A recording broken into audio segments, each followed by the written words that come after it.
Hey guys, what's up? Welcome back. We are once again in Stormworks working on our sandcrawler. In this one, we are going to get the props in so we can start driving this around in the ocean. So definitely stay tuned for that. If you guys are new to the series, this is a just basically kind of giant land base that's going to be able to roam around. The main goal is to transport cargo, so I'm going to build a trailer later on. But like I said, in this one, we're going to work on the amphibious systems. It is supposed to float. It is supposed to work like a boat too. So if you guys are excited for that, definitely stick around. If you like the series, don't forget to hit that like and subscribe button and come back for more. I'm going to keep posting these videos, of course, guys. And once I get this done, we'll get it on the workshop so you all can play with it. All right, so I'm just going to go back here. I'm kind of breaking down this bulkhead. I'm moving it back so we can fit a propeller in. I don't want to have the propeller kind of just hanging right off the back. It's going to get damaged if we do this. So pretty common to do this in a lot of boats. We're going to do it with this thing too. So I'm going to go for 2 props, I believe, is what I ended up going for. But we're going to have a clutch switch. We already tested this thing floating in the water. If you missed that, that was in the last episode. So all I'm going to do here is just kind of add an input to the engine. And we're going to have that set up to obviously a much different gear ratio than the wheels and stuff. But basically, there's just going to be a key. Once you flip the key, it'll switch the clutches from the wheel to the prop. Pretty simple. We got to add rudders, that kind of stuff too. But yeah, it's really not too hard. Again, this was kind of one of the main big features I wanted this ship to have. So that's kind of why we started working on it in the boat dock and made sure it floated and that kind of stuff. So we'll come back and we'll test a lot of the weight capacity later on. I just want to get a lot of the systems working so we can kind of test them correctly. And then, like I said early on, we will be eventually adding like a cargo container trailer. So on that trailer, you'll be able to carry 9 cargo containers. And that is really the main purpose of this thing. But just forgive me, I'm struggling trying to figure out what kind of thrusters I want to use here. I think I end up going with the new pitchable propellers. I could be wrong, but it's really more about what fits in here well. I do really like those new pitchable propellers, but they're kind of not really that necessary, especially for something like this where, you know, it's got to be useful outside of the water and in the water. So having that extra little bit of control in the water is nice, but not really necessary, and it adds more complications, more things to control and whatnot. It looks like the smaller propellers are going to do just what we want. So I think we're going to end up going with those, and they should stick down enough in the water for us to not really have to move them around too much. I want to keep them obviously pretty high up so they don't get damaged when we're driving around on land. But we'll see. Again, this is kind of going to be more of a trial and error process with this specific vehicle just because, well, you know, I haven't really built anything like this before. So we're just kind of playing around and testing it and trying to see what works.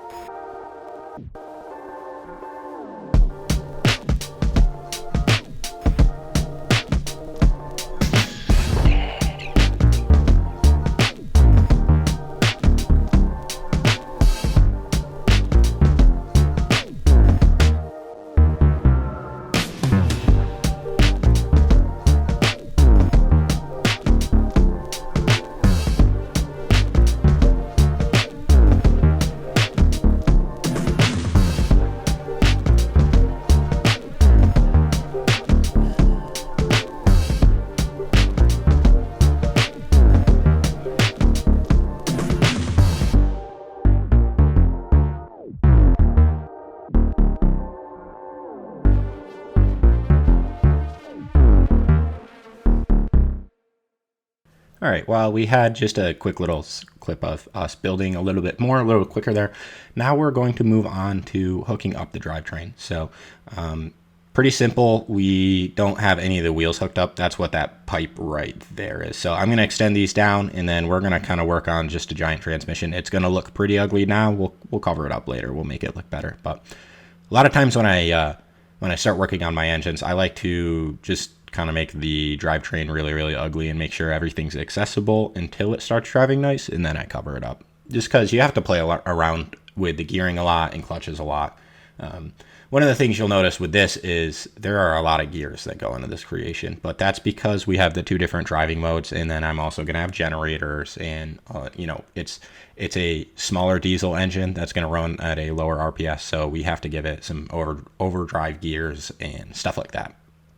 But I'm talking a little ahead of myself right now. I'm just getting everything hooked up. Obviously, they need separate clutches in between them and stuff, but we'll worry about that a little bit later. I don't want the propeller spinning while we're on land, just because it's dangerous and you're more likely to break something, as well as it's taking power from the engine. So we don't really want that.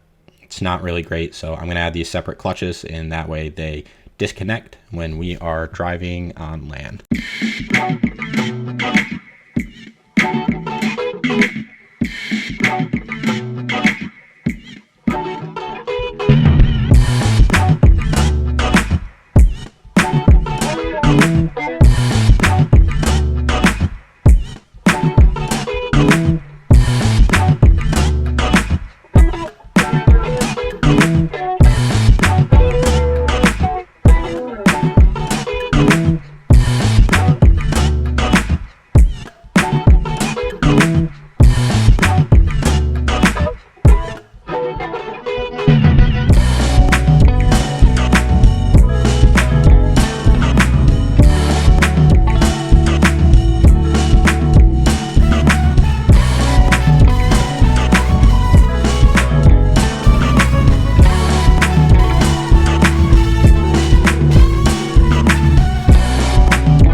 And we're once again back. I decided we're going to go, I wanted to go with a larger control surface just because of the weight in this thing, and I don't really want to put rudders all over the bottom of it. I'm trying to get this as tucked up and away from everything as possible just for safety reasons. So that's kind of what our thought process with this one is. Either way, still need a rudder. I'm going to come back later and set up like a split throttle that is going to work a lot better for the whatever you want to call this thing. Sorry. But yeah, we'll figure that out later. I like splitting the throttles a lot of times, just that way it gives you a lot more maneuverability, especially if, you break your rudder, God forbid. But yeah, so we got all that hooked up. I'm just trying to cram this in.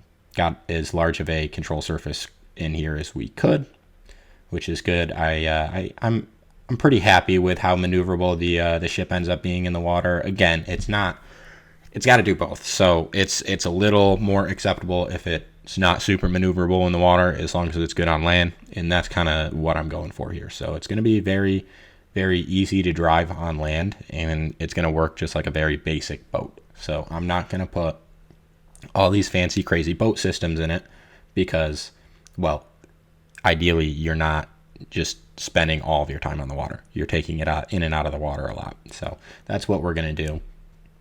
And I'm going to get all this hooked up. You guys saw me working with the microcontrollers earlier in this episode. I know I like to keep these videos a little bit slower. I know a lot of you like when I talk more, so I'm trying to do that. I'm trying to talk more in these videos. So That's probably why this series is a little slower. But yeah, we'll go ahead and we'll test it right here. We got it out. I still am working on the drifty slideys.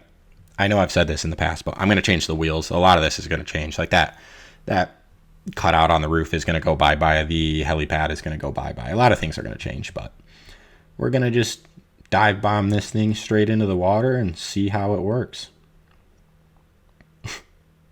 Oh, that's not ideal. Will it flip back over? No. Of course. Well, that's something we should try to keep in mind. I'm sure it'll get heavier on the bottom the more we build with it, but also you can see I added some paint block detailing to the bottom. We scratched it up a little bit. I'll go back, add more later, but I think that's a nice little touch, especially if we're driving over brush and trees and stuff like that. And I know I've said this before, but it definitely drives over trees. You can drive this thing completely straight through a forest in any gear you would like. So that's fun. You guys will see that later on. But yeah, we'll try to get this in the water in a little bit of a more safe manner. So we'll go over to the dry dock.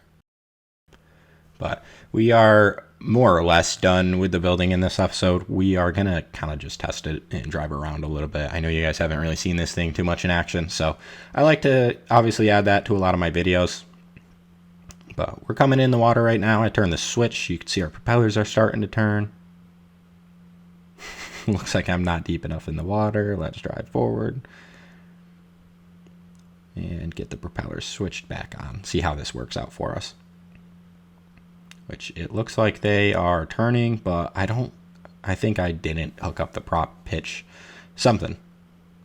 I don't know. I like to leave this kind of stuff in the game too. Just, you guys, it's very common to make mistakes. It's very common to forget things. I do it all the time. It's honestly one of the biggest time matters to me building creations. So it's all right. I just like to keep it in the video. I make mistakes too, quite often. But it looks like we are moving slowly, but definitely could get a lot more power out of this thing. So we'll work on that. I want it to be faster. We can't cross oceans at a snail's pace.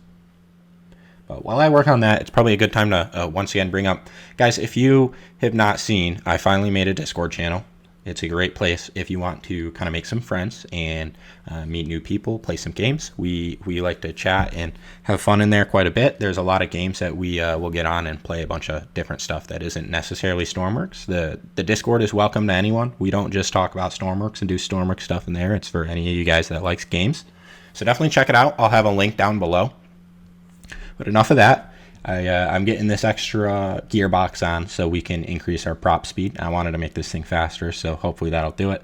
I don't think it's a thrust issue. I think it's an RPS issue, so that should take care of it. We'll go dive back into the ocean one more time, and then I'll wrap up the video for you guys. This thing does slide pretty nice. You gotta admit, it slides a little too well for something this massive, but that's because we're using XML wheels, so that's what happens when the game thinks the wheels are a lot smaller than they really are. It's a lot easier to move them. And they got a lot less grip than they should, and that's kind of why it slides around so much. But anyways, we're back in the water. Let's get this cranked up and see if we are moving any quicker. Which we definitely should be. But it looks like, we might have gone a little too far. And the wheels are still spinning, so I got to fix that too. That should not be like that, but well, again, we made a mistake, so we'll come back. I'll fix it. But it looks like I'm trying to figure out if the RPS is dying or what. It looks like our RPS is not happy. So I don't know. Maybe I think I just have to play around with the clutches and the throttles a little bit, because I do remember us moving. Yeah, there we go. We start to move. So I think I just stalled the engine, which obviously has to get addressed. We don't want that happening. But I think I just overextended the gearboxes. They probably shouldn't be that high of a gear ratio. So I'll go back. I can tell you right now that it drives a lot better in the ocean than it does in this video. So we'll get that taken care of. Just a few, minor issues, kinks we got to work out. It does float well. It looks nicely balanced. I got the lift in from last episode. You guys saw that. And in the coming episodes, we're going to start, obviously, detailing this thing up a lot more. But like I said, that's going to be just about it for this one. So if you made it to the end, guys, thank you so much. I really appreciate you staying. Looks like we're finally gonna get this thing moving. So, you know, thank you for staying. You finally got to see some action. Sorry for making you wait. But yeah, guys, if you like this video, don't forget to hit that like and subscribe button. And I hope you all have a wonderful rest of your day.